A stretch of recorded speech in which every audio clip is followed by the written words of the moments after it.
अमरावतीच्या राजापेठ परिसरातील बजरंग टेकडी भागात वर्चस्वावरून किन्नरांच्या 2 गटात राडा झाला। या दरम्यान दोन्ही गटांमध्ये तुफान हाणामारी झाली। पोलिसांनी हस्तक्षेप करत स्थिती नियंत्रणात आणली। या घटनेत राजापेठ येथील एका महिला पोलीस कर्मचाऱ्याला किरकोळ दुखापत झाली। माहिती मिळताच पोलीस घटनास्थळी दाखल झाले, परंतु दोन्ही गटांनी पोलिसांसमोरच एकमेकांवर काठ्या आणि रॉडने हल्ला केला। तणाव वाढल्याने पोलिसांना हस्तक्षेप करावा लागला। यामध्ये राजापेठ येथील एक महिला पोलीस कर्मचाऱ्याला किरकोळ दुखापत झाली। मात्र वेळीच पोलिसांनी मध्यस्थी केल्यामुळे वातावरण निवळलं। मात्र बजरंग टेकडी परिसरातील तृतीयपंथी रहिवाशांनी राजापेठ पोलीस ठाण्यात तक्रार दाखल केली। अकबरनगर आणि साबनपुरा येथे राहणाऱ्या दुसऱ्या गटाचे सदस्य 3 वाहनांमधून बजरंग टेकडी भागात पोहोचले आणि आम्रपाली किन्नर मठासमोर जोरात ढोल वाजवू लागले।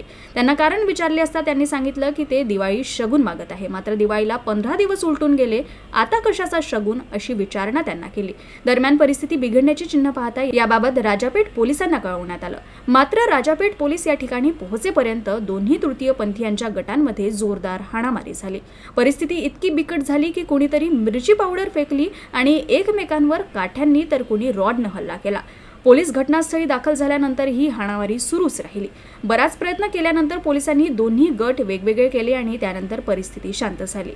त्यानंतर आम्रपाली गटातील सदस्यांनी राजापेठ पोलीस ठाण्यात तक्रार दाखल केली आणि पोलीस आयुक्त अरविंद सावरिया यांना निवेदन सादर करून कठोर कारवाईची मागणी करण्यात आली।